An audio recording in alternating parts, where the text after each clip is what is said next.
Hey everyone, I want to talk about The Sorrows of Young Werther.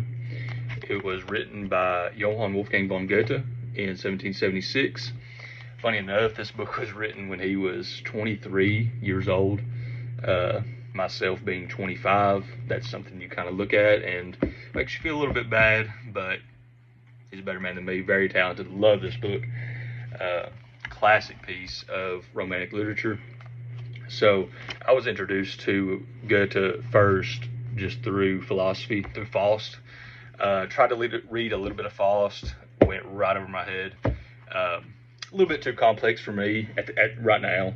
Hopefully somewhere down the line I can maybe grasp it a little bit. But I was introduced to this book as well, and in the words of Michael Segru, is the exact opposite of Faust. This is not something that is hard to read at all. This is something, like he says, that begs to be read. This is a story that'll bring you in and it'll keep you going, and it is so short and so compact and dense that it's not going to really feel like it's dragging on at any point. You care for the characters. I have very strong feelings about all the characters in this book, and one thing I like about it is that it's not overloaded with characters. Um, in my mind, when I think of the kind of the main core of this book, and we'll talk about it a little bit later, of characters, there's maybe 4 or 5 characters, and that's not just meaning individual people. Um, but starting off here, I'm going to do, this is all free form. I don't have a script. I have a few notes, but I'm just kind of going off the cuff here. So hopefully this doesn't drag on. Visual wise, there's not going to be anything to look at. If you just want to turn this on in the background and listen to it, that's probably your best bet. But starting off, the main character that we have, Werther, the title character of the book, he's a young man. He's romantic. And in other words, he's we'll get into what a romantic might be described as just a little bit later, whenever we talk about someone else. But Werther here, he has all of the classic characteristics of romantic young men, and the author Goethe was also a romantic. This book is epistological, and it's a work of fiction. So, this isn't a direct account from Goethe's life, as we'll see. An important distinction is Goethe is the author, and Werther is the central character in the book.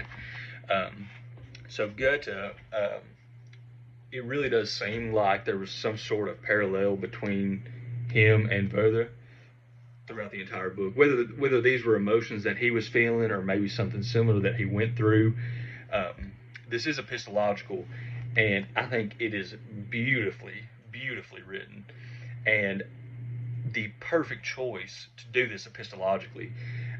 So as you're reading, you'll have dates, and the whole book is written in the perspective of Werther's friend, who is reading these letters, and we'll kind of go into how that develops and how it goes, but it's epistological. So it's very easy to jump in and out of and to take bits and pieces. And what I would do is mark down the dates of certain entries that really, I wanted to go back and read, and I really wanted to dive into a little bit more, and ones that I wanted to remember. So it's very easy to digest for me. And the language is a little bit, it's not an old English, but it's something that, 21st century, we're not really used to. So it might be a little bit harder to digest for some individuals, but myself, once you read a couple pages of it, stay focused and, sit down quiet, read it. I didn't struggle to follow along with it at all. It's not hard to get through. So we'll start off here, Werther, just kind of his personality. Like you said, he's a romantic, and some of the classic traits that romantic individuals and romantic characters had at the time. Of course, they have a love for beauty. They have a love for poetry.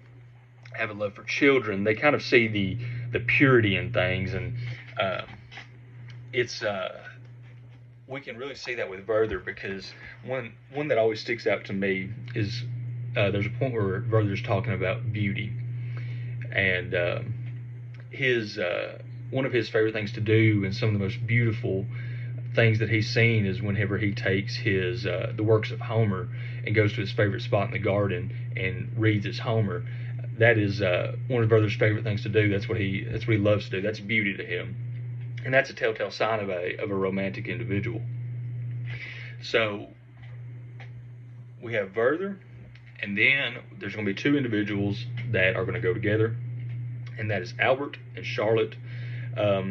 Two more fantastic characters. I think Goethe was so ahead of his time with developing these characters in this story, and I don't think the story was,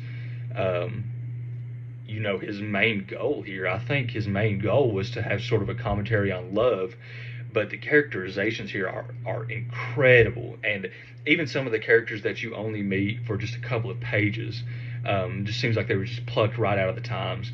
And I think that stems from, like we had said earlier, about Werther and Goethe being a parallel. Whether this is something that he experienced or something similar, or maybe something that he witnessed. It could have even been something that he was on the other side of. So this book is written from the perspective of the individual that is receiving letters from Werther. So, I don't know where this story necessarily comes from, but you can definitely tell that this is something that's quite personal to Goethe, just because of how close it seems to him. So Albert and Charlotte. Charlotte is a young girl who lives in the same town as Werther, and she is engaged, promised to this man Albert, and we'll get to Albert in just a second. But spoiler free here at first, Charlotte is the apple of Werther's eye. As soon as he sets his eyes on her, it's love at first sight. In the first introduction to Charlotte, we see that she is giving out bread to children, to the needy, and this is Werther's first impression of her. Obviously, this draws a bunch of parallels to Christ, to just sort of a godly figure, and I think that's completely intentional. I think that Goethe is trying to show us here just how quickly and how strongly Werther has these feelings for Charlotte. This whole book takes course over about a year, so if you've been in love with somebody, you know the feeling of really once you first meet them, once you first talk to them, or once you first fall in love. That's really the only thing on your mind for a while, or until something else. But we'll get into that. So we see with Charlotte, she's nice. She's seems like an upstanding member of the community. She's at no point really rude to anyone in the books, even though she seems to be at a little bit of a higher standing. But she just seems like a good girl. There's not really anything that the book tells us, unless I'm missing something, and please tell me if I am, that shows us why Werther is just absolutely obsessed with her. But that's kind of the thing about love, if you ask me. It's a combination of the whole. Somebody, Jane down the road that one of my friends is in love with, the combination of everything that she is, that I'm not in love with that. It's individual. So that's kind of how I think about that.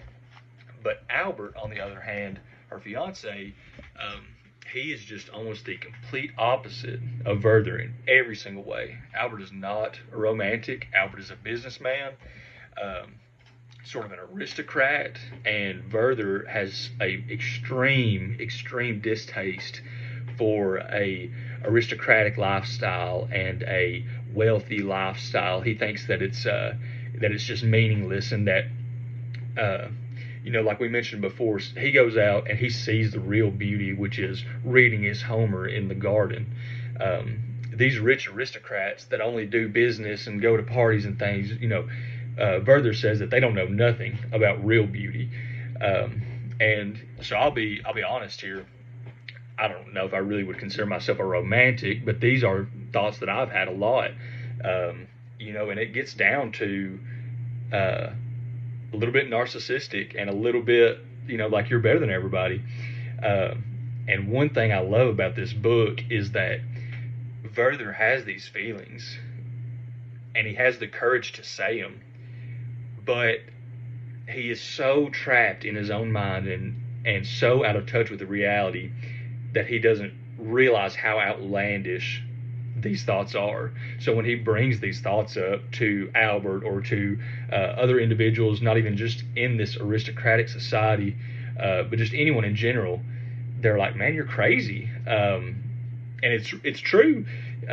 Werther is quite crazy. You know, he's pretty out there compared to a lot of people at the time.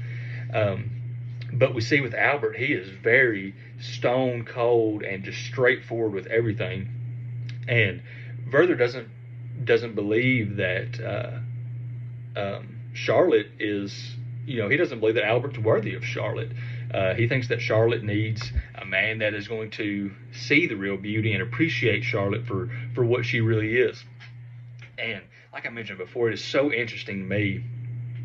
We get a slight description of Charlotte, and we we see how she is, but to me, it didn't seem like there was anything specific about her that stood out to Werther, but that he loved everything about her, everything, all encompassing. So that was really interesting to me because it's not like Werther saw her money or thought she was just particularly attractive. Um, you know, it seems that he was just in love with her. He was just in love with her being as a whole. Um, so those are kind of the three main characters that are in the Stars of Young Werther. And you know, as for discussion, I maybe got 15 pages into it, probably not even that much. So now at this point, I'm going to go into spoiler territory. I don't know, you know, really how much I want to say because I do strongly advise you to read the book. You can get it on Amazon for like $10. You can probably find it online somewhere for free. You know, support local bookstores if you can find it, but it's not popular to the point where you're probably going to walk into a Barnes and Noble, Books a Million, and find a copy. I wasn't able to. I had to order it online. But at this point, I'm going to get into spoiler territory. So if you're going to read the book, I ask that you turn this video off. Thank you for watching. If you have any recommendations or any discussions, or if there's something that I got wrong about this, please let me know. So thank you again, and we'll go to the spoiler section now.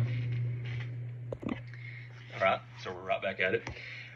So we see, as this book starts off, we see Werther corresponding with one of his friends, and things are just pretty normal at first. We're then introduced to Charlotte, and pretty much from the get-go, Werther is pretty obsessed with her. He goes and sees her just about every day and spends time with her and the children that her brothers and sisters. I see the children, I believe there's 6 or 7 of them, as their own separate character. So Werther, Albert, Charlotte, the children, and then maybe one more that we'll get into here in a second. That's really the main core of the characters, if you ask me. Of course, there's bits and pieces from all that are important to the story, but the main ones that I'll probably focus on for the conversation here. So Werther, he's visiting Charlotte. As things go on, we start to see he really does try to address these feelings that he has for Charlotte. He knows that Charlotte is promised to somebody else, and he knows that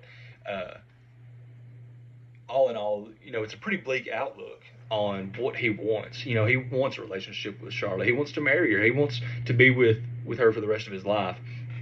But to me, what it seems like, the slow degradation of his mental state as he goes over the course of a year, and because I think if I put myself in the same shoes, if I was just head over heels and in love with somebody and visiting them every day, but they're married or they're promised to somebody else, and Werther describes it in here, and he says, seeing Albert wrap his arms around her waist, and just how much that lights a fire in him. And Werther never confronts Albert at all about being in love with Charlotte. I believe that whether or not he wants to admit it, even with what he says later, I think Werther has respect for Albert, but I think it pretty much ends there. Um, I don't think he wants to be friends with Albert. I don't think he would. I think Albert would be like the rest of the aristocrats that Werther does not want to talk to at all if he was not married to Charlotte. Um, so anyway, as we go on, um,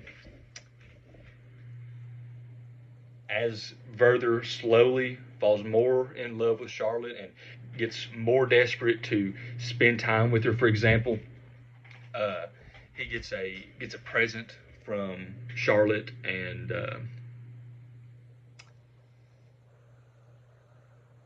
Albert, and it's two works of Homer wrapped up in a ribbon of Charlotte's, and these works of Homer, in Werther's own words, are something that he really wanted, something that he was really excited for because he didn't have to carry around his massive book anymore.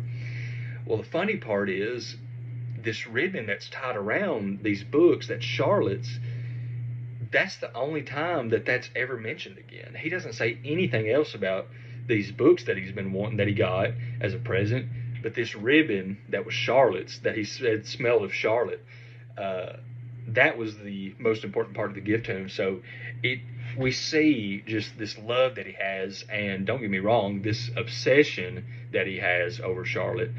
And that's the thing about love, is that it is a fine line between um, like an obsession and an admiration, and especially when someone's in a relationship. And starting off, Werther sees these boundaries that are set, you know, in his mind. He is not going to attempt to make a move on Charlotte, or he's not going to do anything crazy.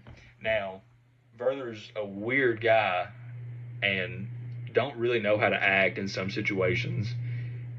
And I think that's just part of being around somebody that you love, but I think that's also just romantic individuals sometimes. Just a little out of touch with the reality, being way, like we mentioned before, being way too stuck in your own head. Um, so we see just awkward experiences with Werther, and it's a funny book. I mean, there's bits and pieces of it that I got a chuckle out of it. There's a section where one of the children offers Charlotte the first, I think a drink of water, the first drink of water from the glass or something, and Werther thought it was so sweet that he ran up to the child and I think hugged him or kissed him or something. And while he had been introduced to this child, you know, you and me, we would see that, dude, what are you doing? So the child gets upset, and Werther realizes he, you know, kind of acted out of emotion, and see, you know, how out of place that was. You know, that's just a bit of the funny part of it. But also, we see as things go on, Werther really does try to get over Charlotte. So he ends up moving away and starts working for kind of a state and government individual. Well, he's there probably, you know, not for very long throughout the story, but while he's there, there's a party, and at this kind of governor's house. So while Werther's at this party, he's talking to these individuals, and it's like we mentioned before, these aristocratic individuals that are, you know, kind of uppity, you know, fancy, and he does not fit in. He actually ends up getting kicked out of the party, and takes a lot of offense to this, which it kind of surprised me that he took offense to it, but it didn't surprise me. Werther seems like to me somebody that would never want to admit the pride that he has and the effect that someone's opinion has over him, because of how high up he places himself kind of on the totem pole. But Werther is very offended about kind of being kicked out of this party because he don't belong. He don't know how to communicate. He don't know how to act. You know, he's not crazy, but he just don't fit in. You can tell. So he leaves and he comes back. You know, over the course of maybe a few more letters, he ends up telling his friend, that's the narrator of the story, that he's leaving and that he's going back. So that's probably about halfway through the book here. I want to say again, if you want to read this book, please read this book. We're about to get into the real spoiler territory, and you know, I recommend everybody read this book. But anyway, So even while he was gone, Werther, he had met an individual, a girl, talked to her. She wasn't up to snuff.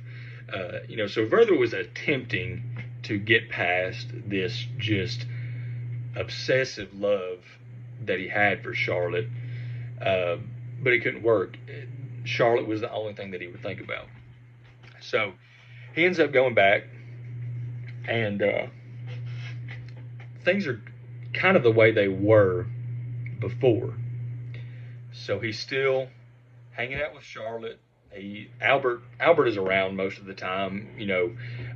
Charlotte and Werther would sometimes go on a walk together. Nothing more than that. And important distinction right here at this point: Charlotte and Werther have not had, unless I missed something, any sort of romantic situation that would go past, chivalry. So at this point in the book, about 2/3 of the way through, we really get to see Werther just losing his mind, really. And we see in these letters, it's a mixture of anger and jealousy. I think it was so perfectly written because he starts off with, the idea of murdering Albert. That's just absolutely out of the question. That's something that he would never do. And that it was even just a miserable idea to have, just an idea that he even shouldn't have. And then towards the end of the book, we start to see that he almost tries to reason this out. And because we see there was a peasant who was found dead in the town. And whenever they apprehend the individual that killed him, it turns out it was for love. And Werther actually comes to the defense of this guy to the judge. He's actually called to witness for this individual that was that murdered for love, and Albert's there too. So we see that Werther starts to try to reason this out in his mind as to why that might be all right to murder Albert. Well, he doesn't end up doing it. If you've read the book, Werther does end up committing suicide at the end of the book. This book had actually caused, from what I've heard, a suicide wave.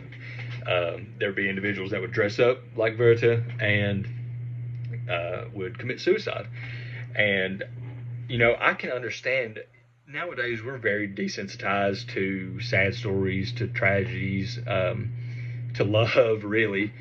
And so we might think it's a little weird, but, those individuals now, or those individuals back then, I think could really relate to something like this because, I have a lot of freedom as to who we can and can't date. It's pretty much up to the individual in most instances as to whether or not they want to see somebody. We don't really have in the United States, let me get that clear, I have no idea about other places, arranged marriages, at least in the way that they were done back then. So we see as Werther goes on, he slowly starts to lose his mind. And when at first he was really complimentary of Albert, and he really tried to reason out why Albert deserved Charlotte, and maybe they could be friends. Towards the end of the book, he just hates him. He doesn't want anything to do with him, especially when you get to the point where they're at the trial for that peasant. There's no love lost, especially from Werther, and I don't think Albert's a big fan of Werther either. I don't think he's really suspicious of any advances being made, but you can tell that he's probably a little tired of Werther being around, and I would too, dude, coming around hanging out with my wife all the time. But we see that there's really no love lost between them, especially, and it's awesome to compare just within 70 pages of Werther's feelings about Albert. I think he was just lying to himself, honestly. I don't think some of the positive feelings that he had for him, I don't think he ever really had them. I think he was just lying to himself. So we see actually a funny part of the book too.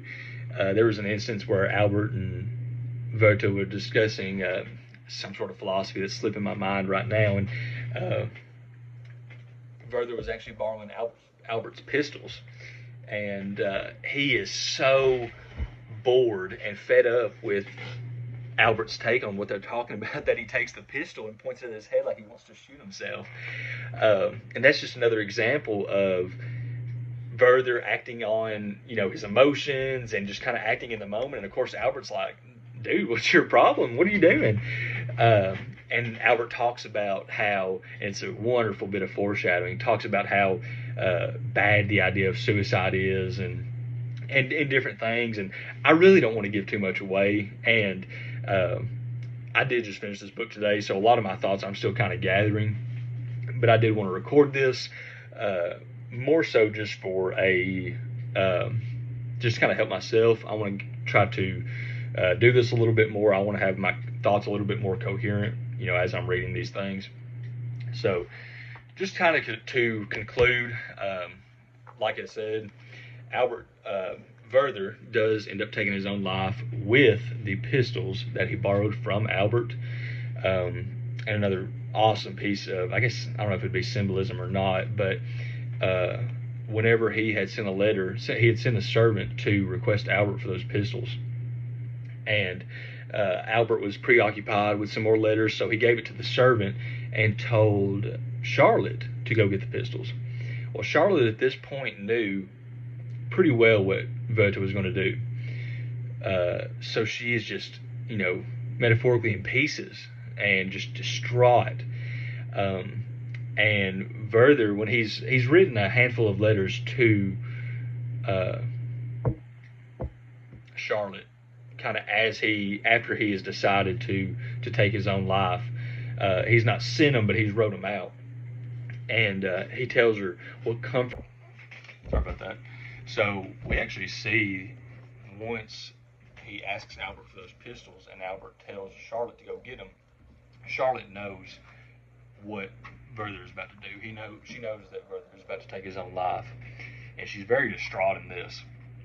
Well, she goes anyway. She does like Albert tells her to, gets the pistols, cleans them off, sends them to Werther through the servant, and we see that Werther has actually wrote her a handful of letters that he's not sent, kind of since he's decided that he's going to take his own life.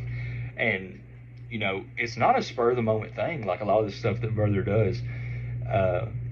It's probably over the course of at least 3 days, or 3 entries at least, that he has decided that he is going to take his own life. And it's odd how comfortable he is with it, but he is fully decided. He's fully committed to it. He's not really wishy-washy about anything. So Werther takes those pistols and he writes a few letters to his friend that is, the narrator of the book. And sorry about that. And to Charlotte, and then Werther actually ends up shooting himself. So I love and I hate this part of the book for a couple reasons. So anybody that's read it knows that when Werther attempts to take his own life, shoots himself in the head, but he doesn't end up dying. And I've not quite nailed down how I feel about this yet. And that's kind of why I wanted to do this, because I wanted to talk about it and see if I kind of came to any more conclusions about it. But you think about it, and he shoots himself. He's still alive. And as the book describes it, writhing on the floor. They don't find him until the morning. So they end up taking him to Charlotte and Albert. And I can just imagine, I don't know whether he had thoughts going on in his head or not, but I can just imagine the thoughts that he had, because we know that Werther's a prideful man. And at this point he's unresponsive. He's not talking. But an interesting part about this, and I would love if anybody that has read this book can discuss this with me in the comments. But they say, the author says that there will be no comment of Charlotte or Albert regarding the death of Werther, which is really interesting to me, and it's unsatisfying, but I think that follows the theme of that unrequited love. So that's not something that bothered me, to make me dislike the book at all. I love the book. I love it, and I will probably reread it here very soon. It also tells us that Werther had requested to have a pretty normal funeral, with a priest, and he requested to be buried under some trees that he liked. Well, they ended up just kind of burying him anywhere. Not many people were there. No priest showed up. The thing with the no priest, that's actually one of the last line of the book, I think, is because through this entire book, there's a few mentions of God, but Werther's God is not, the God that I know, a Christian God. Through this whole book, it's a mixture of himself and Charlotte and the thought of them together. That's the only thing that occupies Werther's mind. That is his world. So, he doesn't mention much more of God outside of, just kind of within context of the times and the language that they used at the times. And that's kind of how I see it. You had more people that believed in that time, and God was just more of a vocabulary that was in our daily talk. I don't think Werther was a necessarily very religious man at all. And I think that's why he was so obsessive with anything that he loved in the world. But that pretty much wraps up my thoughts. I have no idea how long this has ran. If you've watched this far, I tell you, I truly do appreciate it. I'm trying to read these books. I'm not classically educated. I'm not smart. I just like to read and I like to talk about it. So, all right, guys, I just wanted to say thanks. On that full recording that I did for the last half of the spoiler, I absolutely boofed the ending. So I just want to say thanks for watching. Hope you enjoy. If you have any recommendations, let me know in the comments. Thanks.